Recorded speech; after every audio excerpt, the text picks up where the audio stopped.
Hello students, अपने chapter arenes and aromaticity को continue करते हुए हम आज अपना ये क्वेश्चन करेंगे। Discuss the mechanism of electrophilic aromatic substitution in case of halogenation, nitration, sulphonation, alkylation, acylation and mercuration. या फिर how will you explain the following reactions? Friedel-Crafts alkylation, Friedel-Crafts acylation. Question कहता है कि इलेक्ट्रोफिलिक एरोमेटिक सब्स्टिट्यूशन रिएक्शन जो आपने पहली videos में पढ़ी है, हैलोजिनेशन, नाइट्रेशन, सल्फोनेशन एक्सेट्रा, उनका मैकेनिज्म हमें डिटेल में देना है। अभी सिर्फ हमने जनरल रिएक्शन पढ़ी थी, मैकेनिज्म नहीं पढ़ा था। आपने जनरल रिएक्शन का मैकेनिज्म पढ़ा था जिसमें सिग्मा पाई कॉम्प्लेक्स बनता है, लेकिन इसमें हमारा इलेक्ट्रोफाइल कैसे जनरेट होगा ये भी पढ़ना है मैकेनिज्म में। The most important characteristic reactions of aromatic hydrocarbons are those in which the hydrogen of the aromatic ring is substituted by an atom or group X. सबसे इम्पोर्टेंट कैरेक्टरिस्टिक रिएक्शन जो है aromatic hydrocarbon का वो है कि जिसमें hydrogen aromatic ring की replace हो जाती है या सब्स्टिट्यूट हो जाती है किसी एटम X से। यानी कोई ग्रुप X जब एरोमेटिक हाइड्रोकार्बन के H को सब्स्टिट्यूट करके खुद उसकी जगह जुड़ जाए, वो एक इम्पॉर्टेंट कैरेक्टरिस्टिक रिएक्शंस हैं। There are 3 possible ways of aromatic substitution. Aromatic substitution होने के 3 तरीके हैं। पहला है इलेक्ट्रोफिलिक, यानी जिसमें इलेक्ट्रोफाइल अटैक करे। इलेक्ट्रोफिलिक सब्स्टिट्यूशन यानी इलेक्ट्रॉन लविंग स्पीशीज, जिसके पास इलेक्ट्रॉन की कमी होगी वही इलेक्ट्रॉन को पसंद करेगा। सेकंड आती है न्यूक्लियोफिलिक, यानी न्यूक्लियस लविंग, जिसके पास इलेक्ट्रॉन रिच स्पीशीज जो होगी उसको पॉजिटिव पसंद होगा तो वो न्यूक्लियोफाइल की तरह एक्ट करेगा। थर्ड हमारा आता है free radical substitution reaction. Benzene ring contains 6 pi electrons in a delocalised state. Benzene ring में 6 पाई इलेक्ट्रॉन होते हैं जो डीलोकलाइज्ड स्टेट में होते हैं, यानी डीलोकलाइजेशन होता रहता है उन 6 पाई इलेक्ट्रॉन्स का। Therefore it serves as a source of pi electron, इसलिए वह पाई इलेक्ट्रॉन के सोर्स की तरह सर्व करता है। बेंजीन एकदम से इलेक्ट्रोफिलिक सब्स्टिट्यूशन देता है क्योंकि वो इजीली रिएक्ट करता है इलेक्ट्रॉन डेफिशिएंट सब्स्टिट्यूएंट्स के साथ। उसके बेंजीन के पास इलेक्ट्रॉन ज्यादा होते हैं, तो वो जो हमारा इलेक्ट्रोफाइल है यानी जिसके पास इलेक्ट्रॉन की कमी है उसके साथ एकदम से रिएक्ट करता है और इजीली हमें सब्स्टिट्यूशन रिएक्शन देता है। इलेक्ट्रोफाइल को हम ई पॉजिटिव से डिनोट करते हैं। General mechanism of electrophilic substitution. Electrophilic substitution का जनरल मैकेनिज्म जो है, the benzene ring with its pi electrons behaves as an electron rich system. Benzene ring अपने पाई इलेक्ट्रॉन के साथ इलेक्ट्रॉन रिच सिस्टम की तरह बिहेव करता है, यानी इलेक्ट्रॉन ज्यादा जैसे उसके पास इलेक्ट्रॉन की घनिष्ठता है उसकी तरह वो बिहेव करता है। The electrons in the pi clouds are readily available to form new bonds with electron deficient species. Pi clouds में जो इलेक्ट्रॉन प्रेजेंट हैं हमारे बेंजीन रिंग में, वो इलेक्ट्रॉन डेफिशिएंट स्पीशीज के साथ एकदम से नए बॉन्ड बनाने के लिए तैयार रहते हैं। वो इलेक्ट्रॉन डेफिशिएंट स्पीशीज हमारी क्या होती है? इलेक्ट्रोफाइल। अब आप रिएक्शन देखिए, ये बेंजीन रिंग है, ये इसके 3 पाई बॉन्ड है, उनमें से कोई भी एक पाई बॉन्ड हमारे इलेक्ट्रोफाइल के साथ रिएक्ट करेगा। यानी अगर मैं इस पाई बॉन्ड को इधर शिफ्ट कर दूं तो इस पर नेगेटिव चार्ज आएगा, नेगेटिव पे इलेक्ट्रोफाइल अटैक कर देगा।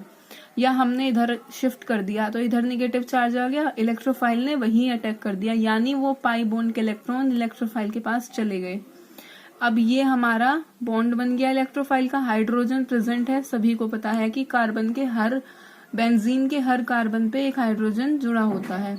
ये हमारे 2 डबल बॉन्ड बचे, यहाँ पॉजिटिव चार्ज आ गया क्योंकि वैलेंसी कम रह गई कार्बन की। अब ये पॉजिटिव चार्ज डीलोकलाइज होगा, ये डबल बॉन्ड इधर शिफ्ट हुआ तो पॉजिटिव इधर आ गया, ये इधर शिफ्ट होगा तो पॉजिटिव इधर। That is delocalisation of pi electron का डीलोकलाइजेशन चल रहा है।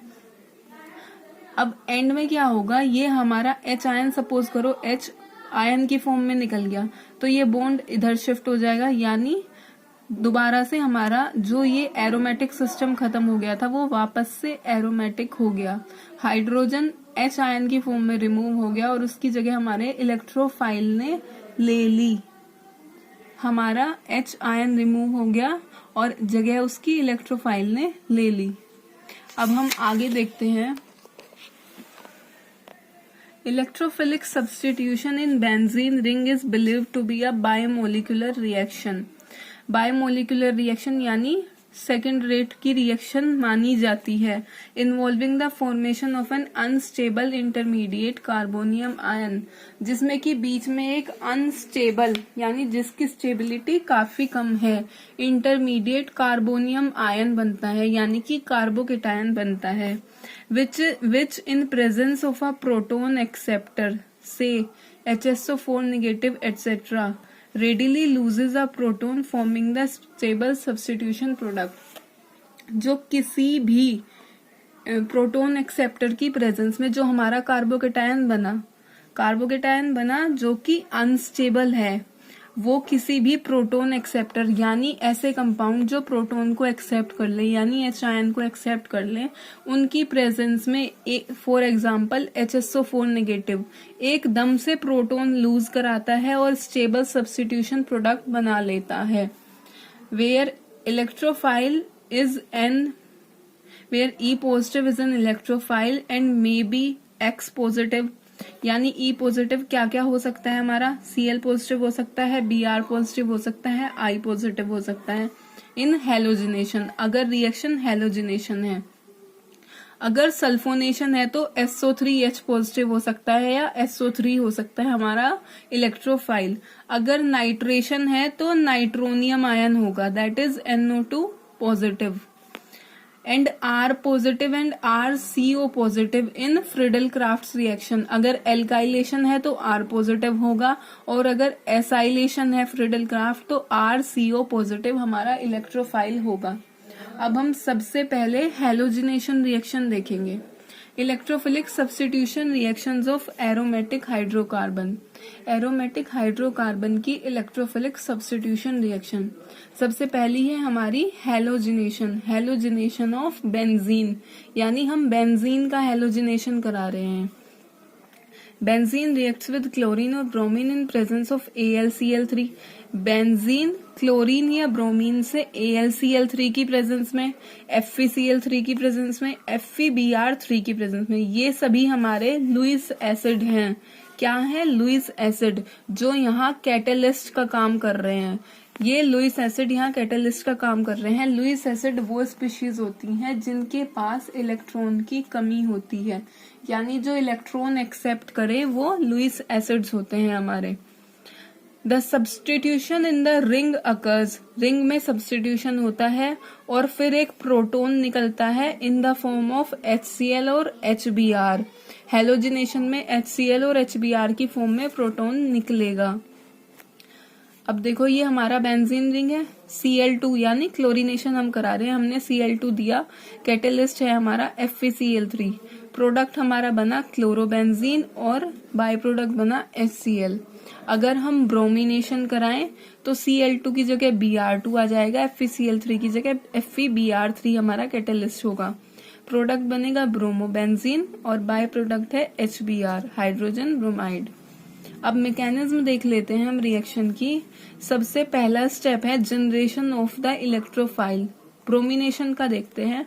Generation of the electrophile Br positive, bromide ion यहाँ पे हमारा क्या, Br पॉजिटिव, यहाँ हमारा इलेक्ट्रोफाइल है, ये Br2 है, ये हमारा कैटेलिस्ट है। इस कैटेलिस्ट के यहाँ होने की वजह से ये हमारा ब्रेक होगा Br पॉजिटिव में और Br निगेटिव में, क्योंकि FeBr3 में Fe के पास इलेक्ट्रॉन की कमी है, लुईस एसिड है, तो उसकी वजह से ये टूटेगा Br निगेटिव में Br पॉजिटिव में।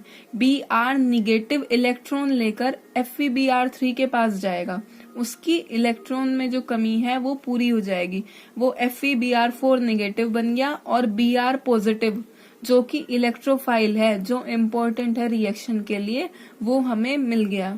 अब कॉम्प्लेक्स बनेगा हमारा सिग्मा कॉम्प्लेक्स। लास्ट वीडियो में हमने पढ़ा था सिग्मा और पाई कॉम्प्लेक्स क्या होते हैं। ये हमारा बेंजीन रिंग है, Br पॉजिटिव, यानी इलेक्ट्रोफाइल पास आया, इसका कोई भी एक पाई बॉन्ड टूटा होगा और उससे वो पाई बॉन्ड के इलेक्ट्रॉन इलेक्ट्रोफाइल के पास चले गए। ये कैटेलिस्ट है, ये हमारा सिग्मा कॉम्प्लेक्स बन गया, यानी कि एक्चुअल बॉन्ड है यहाँ पर Br के और न्यूक्लियस के कार्बन के बीच में, और डीलोकलाइजेशन हो रहा है पॉजिटिव चार्ज का, तो ये हमारा सिग्मा कॉम्प्लेक्स है। अब थर्ड स्टेप आता है, पहला स्टेप था generation of electrophile, second step था formation of sigma complex, third step अब हमारा आता है एलिमिनेशन ऑफ अ प्रोटॉन, यानी प्रोटॉन का निकलना। थर्ड स्टेप में क्या होगा, जो हमारा सिग्मा कॉम्प्लेक्स है उसमें से H आयन, H पॉजिटिव निकलेगा आयन की फॉर्म में, और ये जो FeBr4 नेगेटिव है इसमें से Br नेगेटिव आएगा, FeBr4 निगेटिव में से Br निगेटिव, और इस सिग्मा कॉम्प्लेक्स में से H आयन दोनों निकलेंगे किसकी फॉर्म में, HBr की फॉर्म में। बचेगा क्या, FeBr3, यानी कैटेलिस्ट रिएक्शन के एंड में एज इट इज हमें मिलते हैं, एज इट इज जनरेट हो गया कैटेलिस्ट, ऐसे का ऐसा ही है जैसे शुरू में FeBr3 दिया था, रिएक्शन के एंड में भी ऐसा ही है, HBr हमारा निकल गया और हमें प्रोडक्ट मिल गया ब्रोमोबेंजीन, यानी ये H पॉजिटिव निकला, इलेक्ट्रॉन देके गया, उन इलेक्ट्रॉन ने वापस से सिग्मा कॉम्प्लेक्स को एरोमेटिक बना दिया, यानी बेंजीन एज इट इज है और H रिप्लेस होके Br जुड़ गया। ये हमारी थी ब्रोमिनेशन या फिर कह सकते हो हैलोजिनेशन का मैकेनिज्म। अब अगर हम कराएं हैलोजिनेशन ऑफ टोल्यूइन तो कैसे होता है, when toluene is treated with chlorine और ब्रोमीन इन डार्क, जब टोल्यूइन को क्लोरीन या ब्रोमीन से डार्क में, यानी in absence of light and in presence of FeCl3 और FeBr3 लुईस एसिड्स है as a catalyst, it undergoes halogenation in the ring, तो रिंग में हैलोजिनेशन होता है और हमें ऑर्थो एंड पैरा पोजिशन पे हैलोजन मिल जाते हैं। ये हमारा टोल्यूइन है, 2 मॉलिक्यूल हमने टोल्यूइन के लिए क्लोरीनेशन कराया डार्क में, यानी in absence of light, FeCl3 as a catalyst लिया, 2 हमें आइसोमर मिले, orthochlorotoluene and parachlorotoluene plus 2HCl। Mechanism देख लेते हैं रिएक्शन का। The mechanism of formation of ortho and parachlorination और ब्रोमिनेशन, यानी कि क्लोरीनेशन कराओ या ब्रोमिनेशन कराओ ऑर्थो और पैरा पोजिशन पे, प्रोडक्ट सेम है as described in the halogenation of benzene. Thus orthochlorotoluene is produced by the following steps। वही सेम स्टेप है, generation of electrophile, Cl positive, Cl negative FeCl3 के पास गया, ये बन गया FeCl4 निगेटिव, ये Cl पॉजिटिव हमारा इलेक्ट्रोफाइल है।